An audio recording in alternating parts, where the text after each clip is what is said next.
It is Thursday. RawMikeRichards.com, broadcasting live from the DKI studios in downtown Toronto, 234 King Street East in the Big Smoke. It is opening day, baseball fever.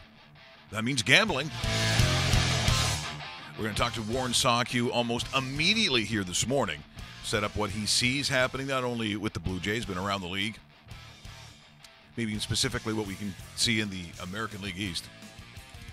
Marcus Stroman was supposed to be the opening day starter. That is not going to happen. Also, we'll take a look at the Maple Leafs and a cool little thing that we're going to do with Mitch Marner, who is pretty talented. What he can do is no surprise. And like we did with JVR, we're going to take a look at some of those moments that had the scouts drooling upon him coming from the London Knights, which is always a fine program. Sorry, I'm just looking at my entire computer as not responding, it says. And that's how we call people here. So, yay. Today's traffic, by the way, was ass. I don't understand that driving isn't that difficult, Dave. Like, honestly, like there can be road conditions, I suppose. Today it's what, +3 or something? Yeah, or? major accident on the DVP. Yeah. So the city shuts down because of something that happened at 7 o'clock in the morning. So Yahoo! Yeah. Still not working, eh? Chrome not responding. Hey, that's the best. We may have to cancel Warren because he's going to be gone in about 3-4 minutes here. So. Well, and that just disappeared, so something's going to come on the air here. And, boy, I'll tell you right now, this is a beauty. You got to love this kind of stuff. Okay, I'll stop that. Click this. Put it back on me there, Rusty Bear, and I'll take over with some NHL scoreboard. Yay! There we go. So last night in the major leagues of hockey, Maple Leafs still haven't clinched because of what happened in that Flyers-Colorado game. Flyers winning, so Maple Leafs win 4-3, but this isn't something that Toronto should be sitting there all worried about because it's basically been clinched since about, January-ish. Washington, 3-2 winners in overtime over the Rangers. Vegas losing once again. Vegas has lost back-to-back games to some pretty crappy teams. This time, it's the Coyotes. Vegas has already punched their ticket through. We'll have to see what happens in a couple of weeks. Philly, as I mentioned, 2-1 winners over Colorado, and that is last night's NHL scoreboard. We still resetting there? Yeah, it's rebooting. I enjoy that. Sure. Today, Jets and Blackhawks. Blackhawks will be using, at best, an NCAA hockey roster because there's a number of call-ups, a number of signings, and a number of U.S. Kids that are going to be in this lineup. The Jets starting Eric Comrie as well. This is kind of a pick-me-up game for a lot of these players from the Blackhawks side looking to make an impression. On the Jets side, stay healthy and move on. They're in Toronto on Saturday. Toronto will be their last game of the season that they actually meet a team that's in the playoffs. In April, they face 4 teams, all 4 of them not in the postseason. Well, we might have to the screen is blank. So I think we're going to miss Warren Saku. We have no ability to call him today. Problem. That happens. That is too bad. I don't know what this thing is doing. Oh, it's back on. Hey. Wow. When technology goes wrong, I'm the wrong person to have in this seat. I can tell you that. Please re-enter your information. Why? Oh, no, this is not working at all. Yay. Okay, back to me for the MLB scoreboard. Here we go. So Major League Baseball starts this afternoon. The official first pitch of Major League Baseball season is at 12:40 Eastern Time. And who wouldn't want to see a game in Miami between the Cubs and the Marlins? That's your matchup. That's the first matchup. Also on the card today, and we'll get to the Blue Jays pitching at 3:37 this afternoon in a bit. But let's go in order. It is St. Louis and the Mets. followed by Minnesota and Baltimore. Houston and Texas also face off, which is a pretty good battle of the state, but one team significantly better than the other. I mentioned the Yankees and Blue Jays, 3:37 first pitch. Get to the Rogers Center early, folks. Bad security as far as there will be security checks. This will take you a long time. Pack your patience as well. There will be a Roy Halladay ceremony prior to the game as they retire his sweater, his jersey, and the team will wear 32 patches for the remainder of the season. Also, Oakland Athletics. And no, I'm not an Oakland fan. I just like this jersey. Got it as a kid. It actually fits now. It's the Angels in Oakland. Garrett Richards gets the start. Richie, my cousin Richie. Yep. He is opening day starter. I like the Angels this year. We'll get more into it a little bit later on. Also on the card, Minnesota, Baltimore. Philadelphia and the Braves. Then you're getting into slowly the later afternoon games. Boston and Tampa Bay, Milwaukee and San Diego. Don't sleep on these two teams either. The Brewers look really good. I think they're good enough to win a wild card spot. San Diego is moving in the right direction, but they're still not where they're supposed to be. It is the Chicago White Sox and Kansas City Royals, two of the worst teams in Major League Baseball. The only reason people are going out to see this, it's opening day, and people fill up parks on opening day. Good matchup at 7:10 if you're watching on your MLB package. It's the Giants and the Dodgers. That should be a very good one. Clayton Kershaw throws for the Dodgers. A little bit later on, it's a 10:10 start in Seattle. It is Cleveland and Seattle. Also, Colorado and Arizona, which is a pretty decent matchup. They've already postponed 2 games, Mike. Pittsburgh and Detroit, Washington and Cincinnati because of weather conditions, and not really a surprise because we're sitting here on March the 29th. Happy birthday to my dad, by the way. Oh. His birthday today. The biggest Vlad, not Vladdy Guerrero or Vladdy Sr., the first Vlad. Happy birthday to him. And, it's weather conditions in a couple different places because it is still early, and believe it or not, there's still snow on the ground in some of these markets, so don't be surprised if there still is a couple more cancellations after this day. Well, David, thank you for that 5-minute soliloquy, I believe is what Shakespeare used to call them. The computer is dead. It is not working. Hey. And that you have to know that, boy, on days like today when it takes 2.5 hours to get into work, and then this happens, the mood is not sparkling. Yep. If Jordan thinks a 45-minute show is short, just wait today, Jordy. Yeah. This will break a record today. I hate computer people. I just can't. Your little smug little looks. And if you check your capacitor, I'll rip your fucking head off. I'm going to kill your whole family. How's that feel? My name is Joseph. It's Joe. At the best of times, it's fucking Joe. It's not Joseph. And don't tell me about, all the schooling you have, because I got to tell you, no matter what school you went to, Joseph, no matter what school you went to, recess was lonely.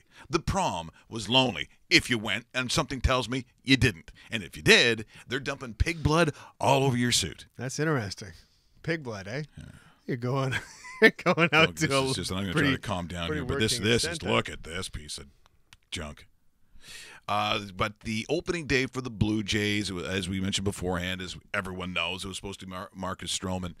Not a good sign for the Blue Jays, who are one of the older teams where they've got to already go to someone that was penciled in. And it's not like Jay Happ is a piece of garbage, because he's decent. He's decent. 20-game winner 2 years ago. But if I've got in any other sport, this is my goalie, this is my quarterback, this is my starting center, this is my starting point guard. And the moment you go to it, you're getting the guy from the bench. Yep. He might be a great sixth man if it's a basketball. He might be an okay backup goaltender. Maybe you've got a solid number 2. Maybe as a football team, you've worked with a guy and you're lucky enough to have a good backup. But it's not plan A. And I think for the Blue Jays this year, to be realistic, you've got 2 teams, one of them you played today, that are going to be back to the days of the Titans, right? Mm-hmm. I mean, that's kind of how I think you look at it. So at best, you're third. At best, I think if you're being realistic about in terms of percentage, I see them probably just below 500, which they've done a lot. And this organization has seen a lot of that. You've seen a lot of almost 500. I assume it's going to be in that area, because if it's going to be better, then 2 things happen. the two Titans, that talent fails. Mm-hmm. So you have to tell me who is not going to come through or who's going to have a substandard year, and then you're going to have to tell me on the Blue Jays where that slack is being picked up. And I think for the most part, we'll be talking about their bats. And when you're an aging team, I'm not looking to Russell Martin to have some sort of phenomenal year at the plate. Look, he historically has always started off slow. But as you get older, it gets a little more suspicious on when you do come back. Like, what is that comeback going to be? Like, where is the production going to come for the Blue Jays? So I see them, if they end up being 487, that's not going to surprise me too much, Dave. No. Over-under numbers on sportsinteraction.com, and get on there early on it, is 81.5 wins for the Toronto Blue Jays. So what you're going to do there is you're going to click on the under. Yeah, you're going under on that, Dave. The under. Yeah. Because the win number for the Blue Jays will start with a 7, whether you like it or not. And I am predicting 77 wins. Normally there'll be some music. 77 wins. Yeah. Thanks, Dave. This is Old Time Radio. What's that? Is that a fire? Ooh, it is a fire. Oh, it's getting hot in here. Crackling fire. We're in the firehouse, baby! Yeah. This is, I got to speak at Centennial College later on to the radio students, and I'm really hoping you're not watching this. This is everything you're not supposed to do. The bad language, temper, equipment that doesn't work. This is what you want to avoid. Also, I think, Dave, we talked about, and we have talked about the Bo Sox. We have talked about the Yankees. Is this in terms of Tampa Bay? Because they're always, to me, like a surprise party. Sometimes it's a bad surprise party. Sometimes it's like, where's that coming from? I think it's more of a speed bump you don't expect on the road. That's how you. You're going 75, and it's like, whoa, wait a second, what is this doing here? Doesn't really hurt your car, kind of wakes you up a little bit. Well, you keep on driving. There were years where you go, I get it. It was all pitching, and then when it came to any sort of run production or anything at all, it was like, well, Longoria, what are you going to do today? Like, they had one guy. Yeah, and now he's not even there. And they've always been able to find arms to a degree. But is this the one year where they're not even a speed bump? Like, nope. Where are they fifth? Whew, they're fifth for sure. Yeah. Right beside Baltimore. Yeah, 'cause Baltimore's not doing any bragging. No, they're not. Yeah. But the thing is, between the Blue Jays, Orioles, and Rays, it's going to be a little bit of a tickle fight.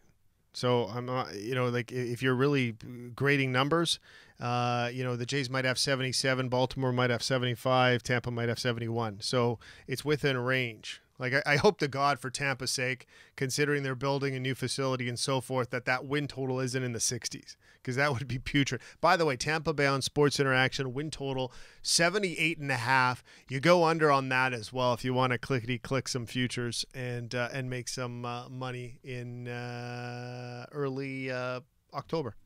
Well, if you want to get into last night's game, the Maple Leafs get off to a great start. They made it exciting. They did. They did. Mitch Marner, by the way, showing some of the skills of and I guess more than just skills, Dave. The one thing, when they get into a lot of the numbers and analytics that they like to talk about so much, the one thing, and Pierre Maguire, who joined us all the time, used to talk about this all the time because I happen to agree with it. It is a measurement, like a pure measurement, sort of like a quarterback rating, but it doesn't really tell you what you mean to that team. It can't measure heart, doesn't measure, for instance, the word I'd use is tenacity. And I think when Mitch Marner is really engaged, and you have to remember how young he is. I don't think he's going to get that much bigger, Dave. I think in his career. He might get stronger, but that's about it. And when we're talking about that, if he has a nice summer one year, it's another 6-7 pounds of muscle. That's about it. That'd be big. Maybe for him. Maybe the conditioning improves even more. The guy seemed to, the engine doesn't run low on gas at all. So you're looking at a little bit of muscle, a little bit of, maintaining speed, because sometimes a lot of situations you gain a little bit of muscle, but then it reduces your speed. Mitch Marner won't be the same type of player. You want to avoid that by all means. Totally. As much as you want to be a big guy, you still want to be your quick guy, and that's what he is. 10-game point streak, by the way. 4 goals and 10 assists in his last 10 games. The guy The last time the guy didn't score a point in the game was March the 3rd, so it's been a while. And, of course, a big win yesterday against Florida. They're in Brooklyn tomorrow against the Islanders, and then hosting the Winnipeg Jets on Saturday night. The Leafs play a back-to-back game. Roberto Luongo made a couple of big saves in the game, but once again, I think it was mostly Toronto. Florida really needing those points, by the way. Oh, yeah. But if you look at Mitch Marner, and again, when you start talking about junior hockey, and when I think of Ontario, so we're talking about the OHL, you know, there are teams in London, Kitchener, who would I say that continually Kitchener, sorry, Kitchener, London. Who am I leaving out? I'm missing a team that I was thinking about. As far as like teams that are always there? They're always there. The Barrie Colts are always there. Yeah, certainly Barrie, and that's sort of a little bit later on. But they've you know, a level of excellence. But you know, I look at you know, London, and so going back to Mitch Marner's earlier days, just to see, you know, some of the things that when scouts were watching, what they saw, which is, again, you got to be careful. Is it a blue chip guy that is going to continue to do this in the NHL? That's your roll of the dice. That's scouting in a nutshell.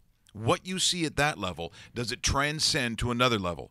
Well, here's Mitch Marner, his London night days, and I would suggest that what you're seeing in these clips, for the most part, completely capable of doing it at the NHL level.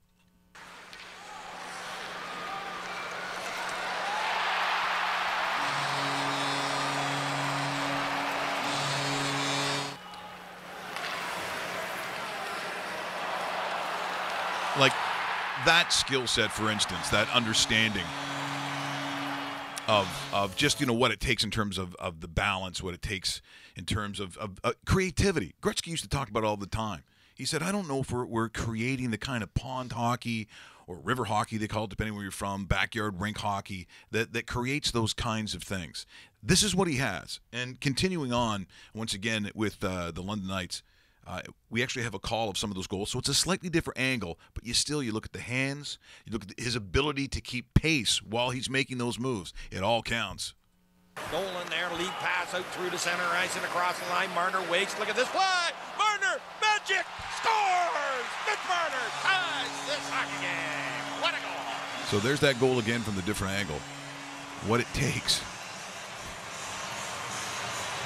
It does remind me, like, you know, when you're playing EA Sports, you're able to make all those moves.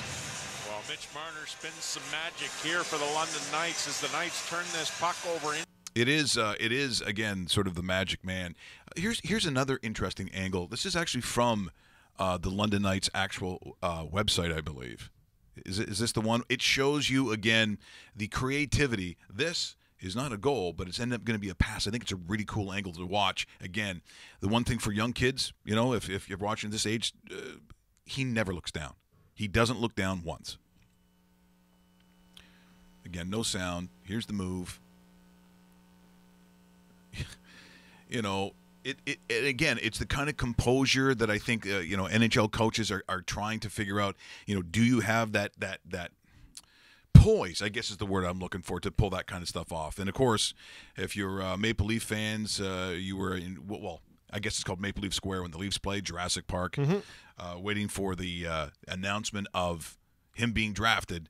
It was a good day for Leaf fans, and it was a good day, I think, overall for the Marner family. I'd like to say thanks to all the fans at the Leafs Nation draft party at Maple Leaf Square. Oh, there's Russell right there. Here it comes.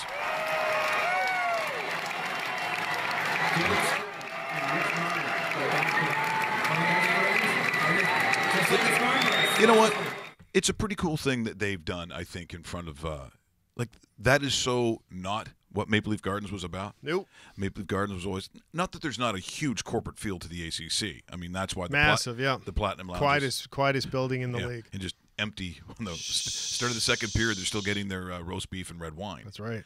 But I think what the environment that exists now with Maple Leafs, it's that weird and kind of predictable two-tier of fan. So you have corporate, massive corporate, which isn't surprising. So, you know, that's why tickets cost the way they do, unless you know someone, Dave, it's a mortgage payment to take a family. Yep. I don't know who's doing that. Nope. And then you have the millions upon millions, I would suppose, of regular fans who Jurassic Park or Maple Leaf Square is pretty cool, or for the most part, you're watching at home. That's your basement, the man cave is all done in blue and white. That's sort of, sad, but you know what? I don't know how different it is around the league when I think about it. Every single city has something similar or wants to be as similar as that. You're right. I just wanted to go back to the 2015 draft and put Rusty on the spot as well, if I could. I know we don't have his music. No, we don't. But that's okay. We still want to approach this. So 2015, Connor McDavid goes number 1, Jack Eichel number 2. The Coyotes, and I'm not going to say it's a mistake right now, but Dylan Strome goes number 3. I know a lot of Maple Leaf fans were thinking maybe he'll slip to 4 so they get that center iceman. They ended up getting a really good player in Mitch Marner at number 5. But the player that Mike Babcock wanted went to the Carolina Hurricanes at number 5. Noah Hannafin. Rusty, aren't you glad that the scouting staff and, of course, Mark Hunter went in the direction of Mitch Marner instead of Noah Hannafin, because this offense would have looked a little bit differently as we speak today. Noah Hannafin, no camera today. That's okay. Also. That's okay. But Noah Hannafin would have been nice to help the defense, but way happier that Mark Hunter stuck with his gut and went with Mitch Marner. I remember leading up to the draft, I was always on, I want Dylan Strome to drop to 4 because big center. Yes, and then that's everybody wanted. And then that. the closer it got to the draft and the more Mitch Marner highlights that I was watching, I was like, I really hope Arizona takes Dylan Strome so we can get Mitch Marner. And lucky enough, they got him. So. And the craziest pick in that draft was at number 16. The Islanders, in a trade, actually acquire the 16th pick and draft Matthew Barzal out of Seattle of the WHL. And all of a sudden, he's going to be holding a Calder Trophy this year, and probably the heir apparent to the John Tavares throne, which he will be leaving at the end of the year. Great pickup for the Islanders there, and the Jets sneak in at number 17 with Kyle Connor, who happens to be the leading goal scorer for rookies this year with 29 goals, and most likely will surpass that and take over that title, considering that he's tied with a guy that's now injured, and there isn't anybody close at that time. You think about the Islanders organization, and it's got to be a little difficult being an Islanders fan. And the reason I say that is they tend to go through some adversities, Dave, that depending if you're in one of the markets in Canada, you don't really recognize it. It's not something that you go through. I mean, they play in that building for, what was it, 100 years? I don't know how old about that Nassau was. Maybe a little less. They go to the community. They go to the community and say to Nassau County, how's about pitching in? And we'll have a new building, or we'll refurbish the one we have. What do you think about that idea?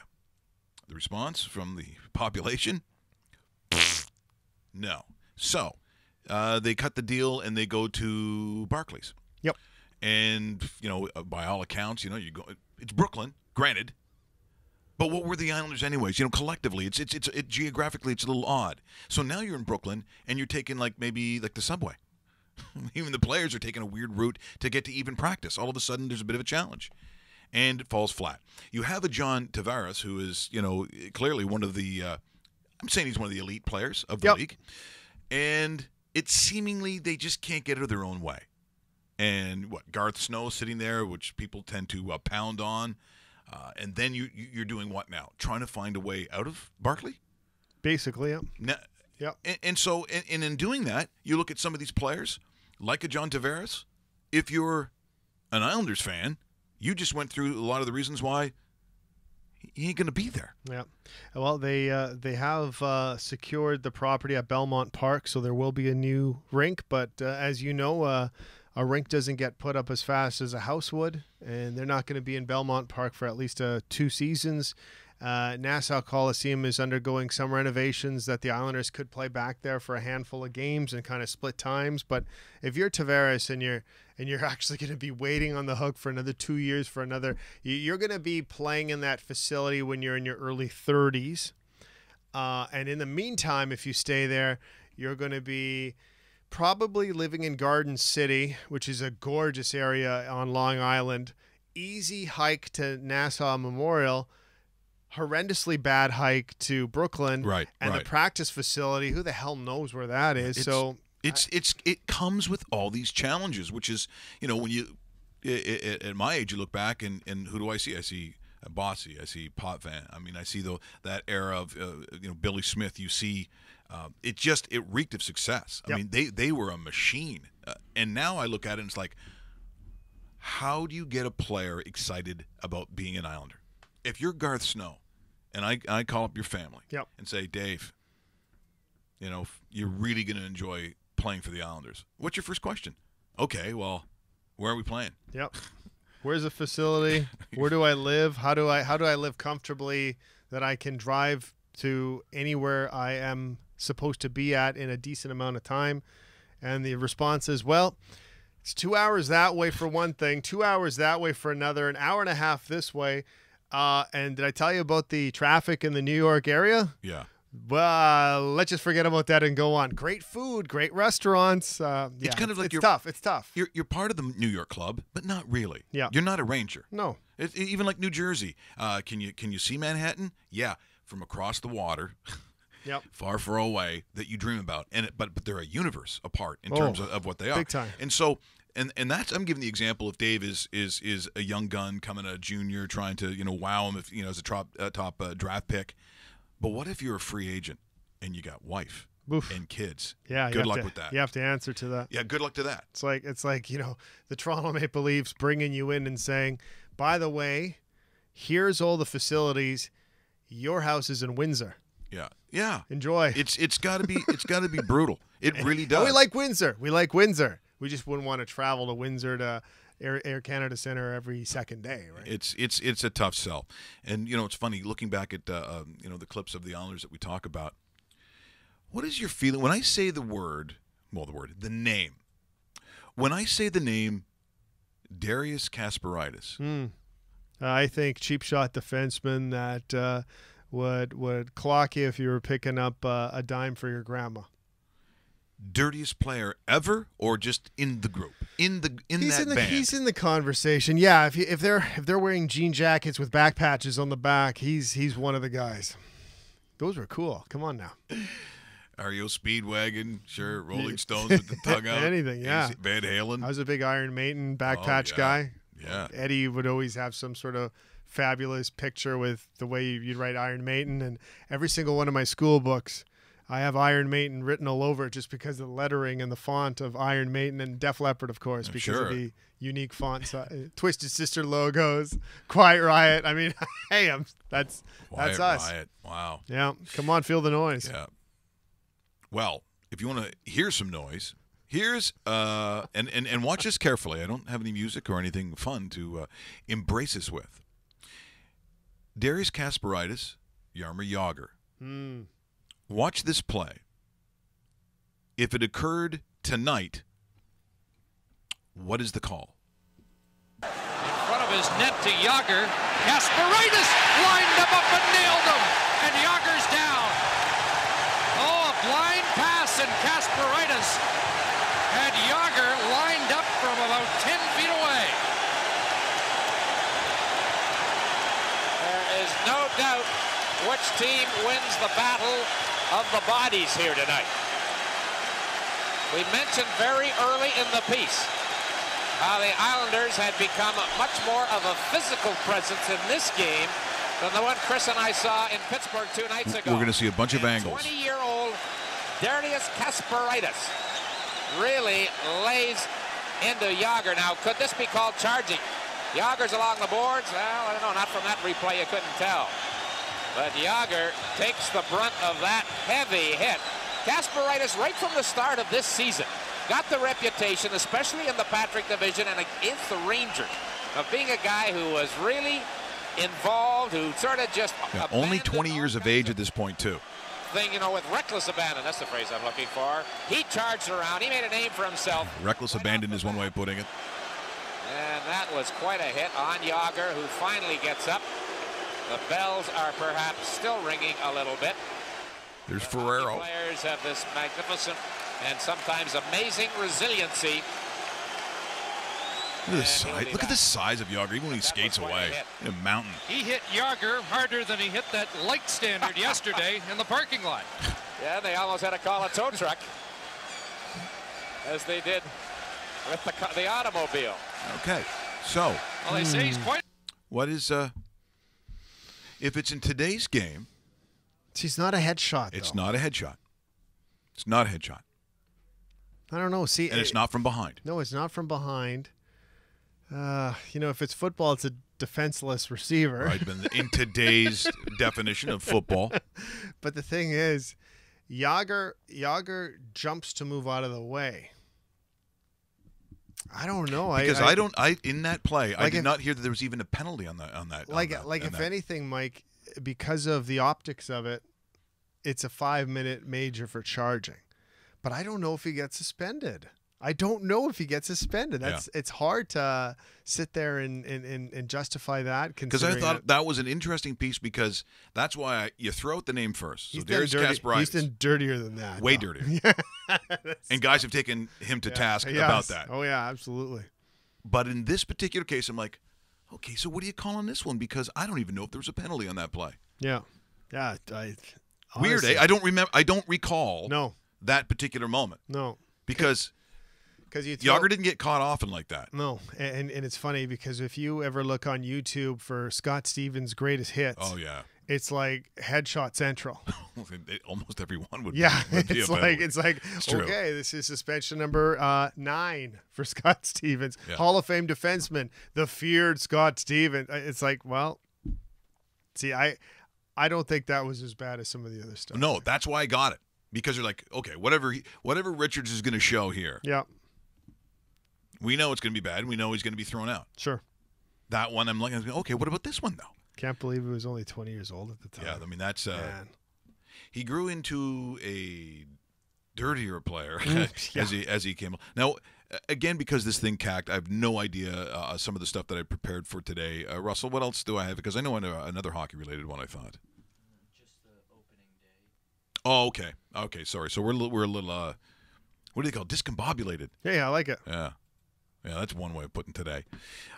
Opening day is, for a lot of people, if you're a baseball fan, it's usually, this magical time. And for the most part, are we saying, isn't it historically Cincinnati? Yep. And they throwing out the first pitch in that? See, and that's what I missed. Cincinnati, 1 o'clock start. That's what always happened. 1 o'clock in the afternoon, Cincinnati. By the way, Cincinnati, Toronto weather, very similar. Cincinnati, outdoor stadium. Yeah. I'm just saying, it's, but no, these days it's kind of whenever. It's funny, I was joking about it earlier that the opening pitch overall in Major League Baseball starts off in Miami between the Cubs and the Marlins at 12:40 this afternoon. So that's the official first game of the season. Thank God it's the Marlins, because I was just waiting for that. Well, as a kid, you running around with your Marlins hat on, and who wouldn't want to sit there and be a Marlin when you're. My town would have Marlins Day, and the parade was unbelievable. See, fresh seafood for everyone. Like it really was quite a show. Marlins. Like, if you're gonna have salsa dancing by those women in the corners, and look, this is someone who's pretty familiar with the Cuban culture and the girls of Cuba. Not in the way you're thinking. I'm just saying. Do they have to look like they also work part-time for the Miami Dolphins on the offensive line? What are you doing? It's not supposed to be salsa dancing that rocks the building. It's not salsa by Rita McNeil. Why are they so big? They're trying to get rid of that thing in the outfield too. That fish, that jumping fish thing. That looks like it's, I don't know. I don't even know what to describe it. But Derek Jeter's group, who now owns the Marlins, they're trying to do little quiet renovations to the stadium. Considering he had that town hall meeting, it got a little ugly. Oh, it got really ugly. Yeah. Weird how you sell off 5 All-Stars and they hate you. How come you're trading everyone away? Well, because. Next, you. Seriously. Oh, yeah. I have no idea what they're doing. Bad. I'm like, he's staring at these people and he's trying to come up with these answers like, you have traded anyone who is remotely good. Correct. Including the best player you've ever had. Yes, exactly. And they've won 2 World Series. That franchise has won 2 World Series. See, that's where baseball is weird. Yeah, that's gross. Although, if someone said the Carolina Hurricane have won Stanley Cup. Yeah, I know. That's odd. That's odd. That's really That's a weird one. Yeah. The opening day, 1976-77, infancy of Exhibition Stadium, Toronto having, and it's an interesting story too, by the way. If you get a chance to see that whole story on how, I think Bob McCown was part of that group that put that together on Sportsnet, I want to say. Yeah, it's like this little doc movie, but it's really good. Godfrey's in it. They talk about just anybody who was anyone close to the very beginning of the Blue. It's very interesting, not only the Blue Jays as a franchise, but how they ended up being in the American League. Yep. That is a story unto itself. And a couple of years before that, they almost bought the Giants. Yes, and so that's why there was an assumption that it would be a National League team. Yep. But I'm living in the States. I'm in 8th grade in 1976, going into 1977. So the April of that year, of 1977, you have to understand in Eugene, Oregon, that they still treated Canada like it was Eskimos, igloos, Mounties, just every stereotype you could think of. So NBC, CBS, whatever the affiliate would be, because you remember it's 1977, unless you had HBO, you still only had about 5 channels, like 6, 7, 10, whatever the channels. You didn't have 900 channels.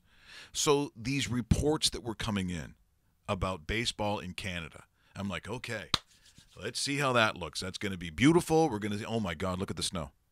Like it was every stereotype that an American would have had in 1977.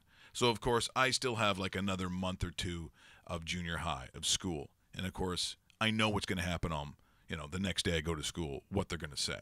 Of all the times, but it is April, it is Canada, and what you're going to hear is the voice of Don Chevrier. Chevy's back on here again. He's on our show quite a bit, literally doing every sport.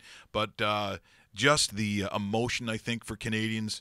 But the White Sox, that was probably a pretty good, I think, for a team playing in a scenario that wasn't foreign to them. I mean, from Chicago, for God's sakes. But just watching how it started, what Exhibition Stadium looked like for baseball, which was also, obviously, it was adapted. Exhibition Stadium was the way it was for football and was since, I want to say at least the 50s, maybe before that. And so property of Major League Baseball and their advanced media, here's what it looked like. Opening day, 1977, in Toronto, Ontario. The Blue Jays, as we mentioned, playing a charter member of the American League back in 1901. The Chicago White Sox played the very first game in the American League. Now they're going to introduce the starting lineups. The 48th Highlanders marching on in the left field area. And we'll have some activities underway now. It looks as though they're going to give it a real try. To get so here comes some pipers now. I mean, America's was the thought, what is this? Bagpipes? And by the way, you also wouldn't want to be sitting on those. They had steel bleacher seats, like to the bench ones. And then the fancy ones were this metal, gross seat. It was very uncomfortable. Look at those unis, though. I like the White Sox unis. A tough hitter, left-hander Ralph Garr. And one of the fastest base runners in the American League, Don. Here it is, the first pitch in Blue Jay history. It's a strike. Now run off the field.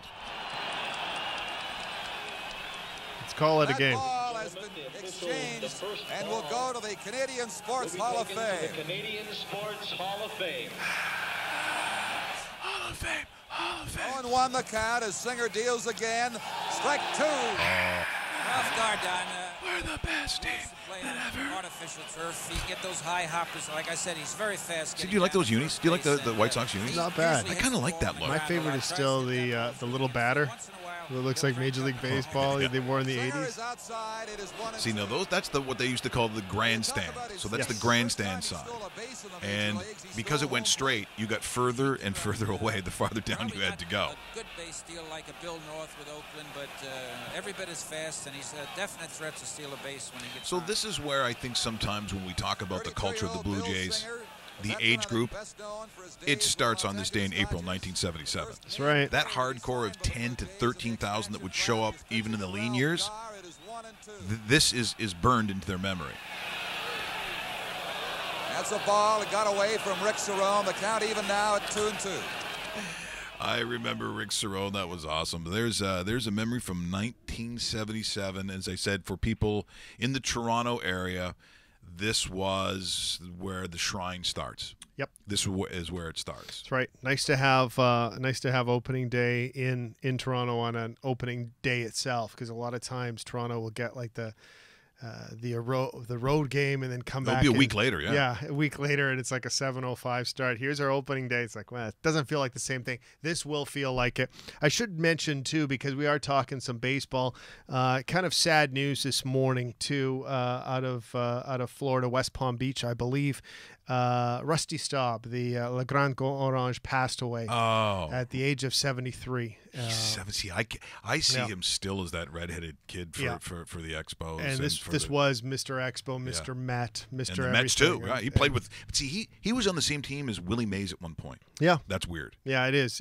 That was Tom Seaver, I think, that team. That's right. Yeah. But one of the iconic figures of Montreal Expos history. Oh, they loved him. In Jerry Field and so forth. Yeah. Or Jerry Park, I Jerry should say. Park, yeah. But nonetheless, R.I.P. Le Grand Orange is trending right now on Twitter. Well, I can understand why. And big personality. And I think, after that weekend in Montreal, a lot of people, including yourself, I believe, think that there's going to be pro baseball at some point back in Montreal. Yeah, I think so. I think that we're going to see it in our lifetime. Unfortunately, I don't know what the pinpoint date is, but I would not be surprised within the next decade that Montreal somehow has a team, either an expansion team or a team that's moved from a smaller city that isn't supporting. We'll have to see what actually does happen there, but I think there is a time and place for two baseball teams in Canada, and that second one would be the return of the Montreal Expos.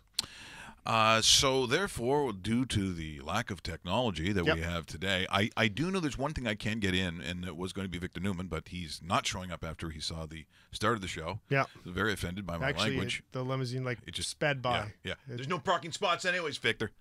So, no parking either today, too. Isn't that the truth? I'm parked down the block on Princess. I'm not. Or maybe I'm not. Yeah. I know what you people are like. Yeah. Stop it, you people. Yeah. You people. Yeah. And we said it. You people. The picks that he was going to have. So you have to put up on the screen. I might need your help on this one, too, Rusty, because I know. Yeah, good luck reading that. In front of them. So you take a look. So we're going to start with the NCAA basketball because obviously it's the Final Four. It's in San Antonio. Some teams expected to be there. At least I would say it's a push. You could say two of them on a lot of people would have there. The other two, not as much. So I've got, what is it, Loyola Chicago and Michigan first. Yeah, you got Michigan -4.5. Okay, so that's I think teased a little bit, but once again, this is on Sports Interaction. If you want to get in on this, that's where we get all our numbers. And remember, if you go to Sports Interaction, if you're just signing up, scroll down, make sure you hit that drop-down menu that says that you heard about it through Raw Mike Richards, and they will match your first deposit up to $200. So we're talking about $400 to start with. Not bad. So I've got Michigan -4.5. I think the run of Sister Jean probably comes to an end, and then Villanova. Villanova -4.5 as well against Kansas. Yeah, I think Villanova probably is a team. At least my gut is telling me that they probably win it all. To me, they're the best team in the Final Four. Not that Michigan hasn't had a nice run, but I just don't know if anyone is quite as good as Villanova. Kansas played a spectacular game to get in. I just don't know at some point when you keep playing these amazing games. Now, there's been a little bit of a layoff, but I think for Villanova, it doesn't hurt them at all. I think if you're Loyola Chicago, let's play tomorrow. Let's keep this thing going. I don't know if the layoff was as good for them because I think Michigan probably takes that. So that's what, 4.5 for both of those games? Is that what I got? 4.5 for both of those games. Okay, then we got Premiership. Hopefully you can. Premiership. First game you have Liverpool and the over 2.5. And they're playing. They are playing Crystal Palace. Yeah, so it's at Crystal Palace. I like them to win the game, but Liverpool's not afraid to also let in some goals.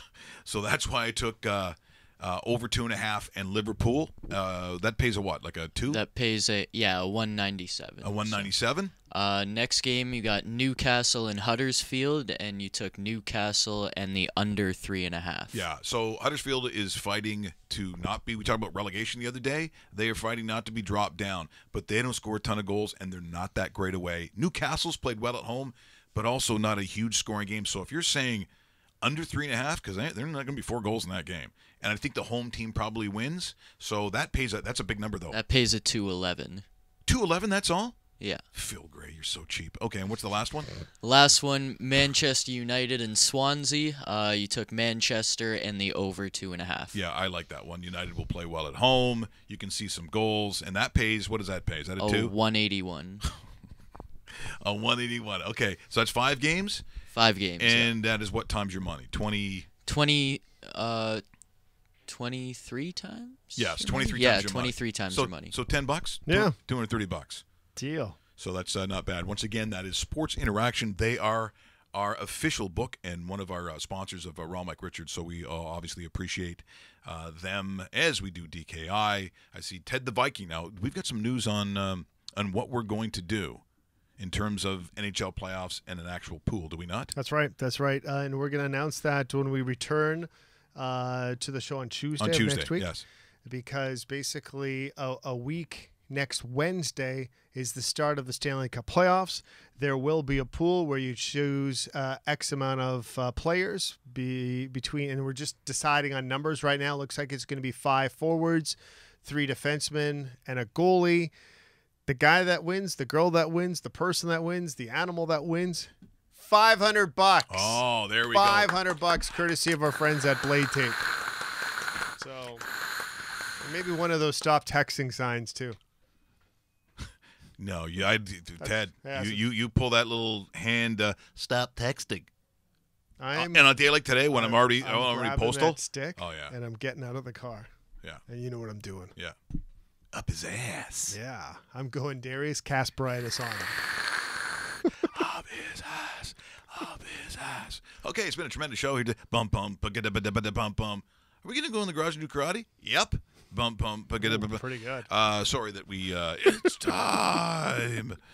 By the way, when's the next big UFC fight? Because I'm ready. Great question. Because might be this afternoon. I might be in one in an hour. Saying. I swear to God. It's King Street East.